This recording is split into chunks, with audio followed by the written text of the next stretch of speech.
देखिए बात सिर्फ ये है कि मियाँ साहब ने जब सच बोलना शुरू किया, मियाँ साहब ने बहुत लिहाज किया, लेकिन मामला जब पाकिस्तान के ख़राब से ख़राब तर होते गए तो मियाँ साहब को लगा कि ये अब अवाम का हक़ है जानना कि इस मुल्क के साथ क्या हो रहा है और क्या होता आया है। तो फिर जब मियाँ साहब ने सच बोलना शुरू किया, ये तो समझ रहे थे ना कि वही वाला नवाज शरीफ है, मुल्क की खातिर चुप कर जाएगा, मुल्क की खातिर सह जाएगा, जो वो करता आया है 30 सालों से। धरने हुए, डॉन लीक्स हुई, क्या कुछ नहीं हुआ, नवाज शरीफ ने सब अपने सीने पे लिया और एक लफ्ज़ नहीं बोला। लेकिन जब अब मामला ख़राब से ख़राब तर होते जा रहे हैं, आपने मुल्क को हॉस्टेज कर लिया, आपने इदारों को हॉस्टेज कर दिया, तो नवाज शरीफ साहब ने फिर जब बात की है तो अब सच जब सामने आएगा तो तकलीफ तो होगी। और जब अपनी कुर्सी को खतरा नजर आ रहा है, आपने उसको जेल में डाल दिया, झूठे मुकदमात बना दिए, किसी को मंशियात में अंदर कर दिया, किसी को किसी बात पे अंदर कर दिया, वो बाद में मुकदमा चले भी नहीं, आपके मुंह की खानी पड़ी आपको। तो जब आपने इस तरह के सारे हथकंडे हथियार इस्तेमाल कर नवाज शरीफ को और उसकी जमात को कुचलने में लगा दी, तो आपको जब हर चीज़ की एक उम्र होती है, ये चीज़ें भी एक हद तक चलती है, उसके बाद नहीं चलती। तो जब वो चीज़ें अब नहीं चल रही, एक्सपेक्ट करें कि सब खामोशी इख्तियार करे रखेंगे, तो मैं ये समझती हूँ कि मीडिया भी जिस तरह पहले खौफ की जंजीरों में जकड़ा रहा है, मैं उसमें उतना कसूर मीडिया का नहीं कहती, लेकिन अब आप देखिए आहिस्ता आहिस्ता सब ये जंजीरें तोड़ रहे हैं और खौफ ही खौफ को ख़त्म करता है। तो ये खौफ अब खत्म हो चुका है। मैं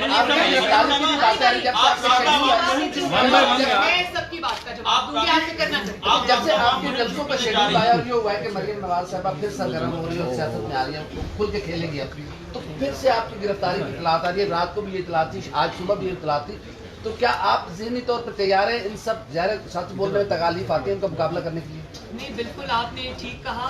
जब आपने ये रास्ता अपने लिए चुना था तो आपको पता था कि ये मुश्किलात आएंगी। ये रास्ता कोई फूलों की सेज नहीं है। चुप करके पीछे से साजिशें करके और इक़्तिदार के ऊपर विराजमान हो जाना, ये आसान काम है। हक के रास्ते पे खड़ा होना, लड़ना, वो you know that it has a price. तो वो प्राइस मैंने पे की भी है।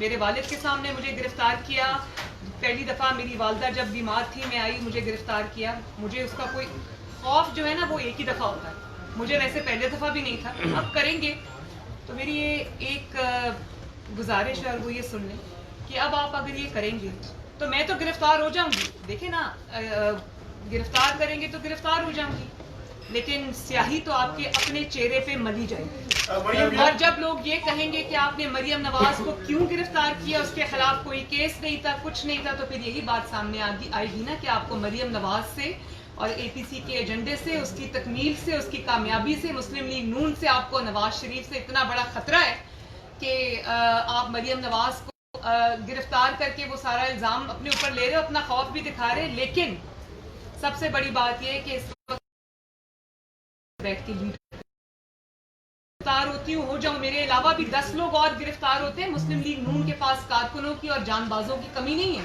मरियम नवाज गिरफ्तार होगी तो शाहिद खाकान अब्बासी आ जाएगा, शाहिद खाकान अब्बासी गिरफ्तार होगा तो राना सनाउल्लाह आ जाएगा, राना सनाउल्लाह गिरफ्तार होगा तो परवेज रशीद होगा, मरियम औरंगजेब होगी, साद रफीक होगा, एहसन इकबाल होगा, सब होंगे। मुस्लिम लीग नून के कारकुनों को आप गिरफ्तार करते करते थक जाएंगे, उनके कारकुन खत्म नहीं होंगे। इसलिए कि हमने अवाम की, मुल्क की, आइन की, कानून के तहफ़्फ़ुज़ की कसम खाई और हम इस एजेंडे में दो दिन का जो मरियम एक फैसला ये आया है कि इस्लामाबाद हाई कोर्ट का गिरफ्तार होने वालों में नाम भी नहीं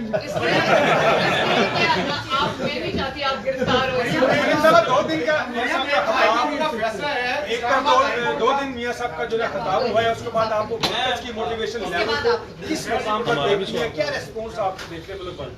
मैं तो पिछले 2 साल से 3 साल से, बल्कि जब से मियां साहब की हुकूमत भी थी और मियां साहब की हुकूमत पे ये मुश्किलात भी आई, उसके बाद से जो हमारा सफ़र है, मुश्किलात का सफ़र है, मैंने पहली बार अपनी ज़िंदगी में या पाकिस्तान के 72 सालों में एक चीज़ देखी है कि मुश्किलात के सफ़र के, जब मुश्किलात आती है किसी पॉलिटिकल पार्टी के ऊपर या किसी लीडर के ऊपर, तो लोग पीछे पीछे हट जाते हैं। हिस्टोरिकली यही रहा कि पंजाब को लोग कहते थे कि जी इस्टेब्लिशमेंट के आगे झुक जाता है, चुप खामोश हो जाता है। पंजाब ने अपने सारे दाग धो दिए और इसी तरह मुस्लिम लीग नून के वर्कर ने, मुस्लिम लीग नून के सपोर्टर ने, मुस्लिम लीग नून के वोटर ने जिस तरह से मियां साहब के बयानिए को न सिर्फ अपनाया बल्कि उसके लिए मुश्किलात नहीं। आपने देखा कि अब पिछले दिनों तो नैब में जब पथराव हुआ और सब कुछ हुआ और मुकदमात बने, किस तरह से लीडर्स नहीं जेल गए, कारकुनान जेल गए और कारकुनान ना सिर्फ जेल गए बल्कि जेल में उन्होंने इतनी बदतरीन मुश्किलात का सामना किया और बाहर निकल के उन्होंने फिर वही बात दोहराई।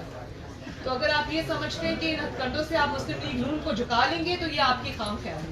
इंशाअल्लाह मुस्लिम लीग नून मुत्तहिद है और मुस्लिम लीग का वोट हुआ है। मियां साहब के चाहने वाले बड़े और जो लोग मियां साहब के साथ नहीं भी अलाइन थे और समझते थे कि इस मुल्क में कानून, आइन और इंसाफ पे चलने वाला मुल्क होना चाहिए, आज वो भी मियां साहब के साथ। ये बताइएगा